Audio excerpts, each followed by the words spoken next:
Welcome back, dear students. Today in English grammar, we are going to learn something new. What is it? It is Unit 7, Interrogative Sentences. Okay? If you remember, previously we learned how to frame negative sentences. That is, we learned what are negative sentences and how to frame them. Okay? So, continuing our knowledge of kinds of sentences, we are going to learn what are interrogative sentences and how to frame interrogative sentences. I'm sure you all remember what are interrogative sentences.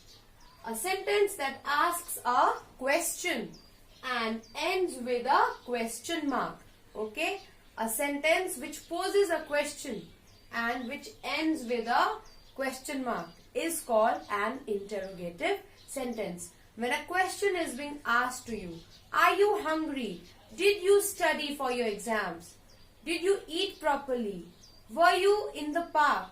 These kind of sentences are question sentences or interrogative sentences. So, how to frame or how to make interrogative sentences? We put the helping verb. You remember what a helping verb is? Am, are, was, were. Okay? Can, shall, will. Okay? We put the helping verb before the subject to form interrogative sentences. So, we have to place or put the helping verb before the subject. Okay? The original sentence is given to you. You have to find the helping verb and then you have to place it before the subject. Now, what is the subject? You remember? Subject is the person or the thing about which we are talking in the sentence. The what or who of the sentence. Let us take an example. It is hot today. It is just a statement. You are stating that it's hot today, right? So, how do we change it into a question? We have to find the, as I told you, the helping verb. Where is the helping verb? Is. So, we have to place the helping verb before the subject. Here, it is the subject. Okay, because we are talking about today. So, it is the subject. So, is the helping verb has to be placed before the subject. Is it hot today? And remember to put the question mark here. Okay. So, we placed the helping verb before the subject and ended the sentence with a question mark. So, this is an interrogative sentence.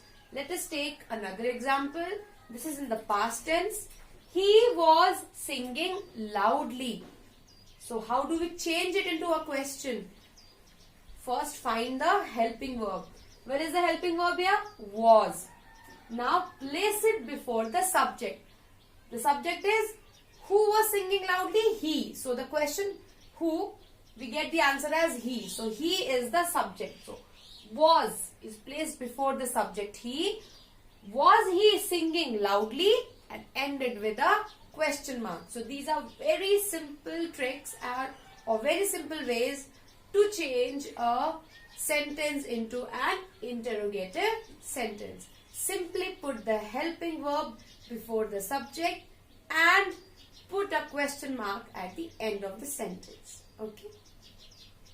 Dear students, now we will learn another way of framing interrogative sentences. Previously we learned that in order to frame interrogative or question sentences, what do? We place the helping verb before the subject. Okay. So, what is the other way of changing a statement or a sentence into interrogative sentence? We can place do, does or did. Okay, these three words, do, does or did, in the beginning of the sentence and use root form of the verbs. Okay, so in order to place or in order to change a sentence into a question or an interrogative sentence, we can place do, does or did depending upon the statement, okay, in the beginning and use the root form of the verbs. In order to understand this, let us see some examples. First, She plays in the park. Now, out of these three, do, does or did, we have to choose the appropriate word, okay? She plays in the park. So, it is a simple present tense sentence and it has a singular subject, okay? So, which word will we use? We will use does. Does will go with this sentence. So, does she play in the park? And put a question mark. Here children, see, the verb was in with the present tense, okay, plays. But the root form of plays is play. Play is the original or the root word. We have added an S to it in order to change it into simple present tense, right? So when we are framing a question out of this sentence, we have to put it back to its original form, that is its root form. And use does here because does goes with it. So, does she play in the park? Question mark. Okay. Let us look at another example. The lion killed the stag. Now, this statement is in the past tense. By looking at the verb, we can say it is a past tense statement. That is killed. Now, what do we use here? Do, does or did? Did. Because did goes with the past tense. Okay. Did is used with the past tense. So, did the lion. Now, killed is the past tense of the root word kill. Okay. So, we will use kill instead of the killed. Okay. Did the lion kill the stag? Now, we place a question mark here. So, we have to put the verb into its root form when we are framing a question out of it. And we have to use do, does or did depending upon the type of sentence. Now, where do we use do? When the sentences are plural.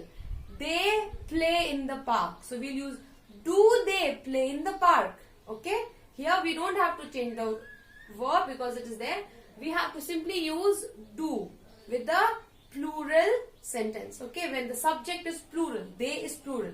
Children play nicely. We will write do children play nicely? Okay, because here the subject is children, which is plural. So, in this way, we have learned another way of changing sentences into interrogative or question sentences. Okay, so please practice the exercises given in your grammar book so that you will understand these concepts properly. Thank you so much.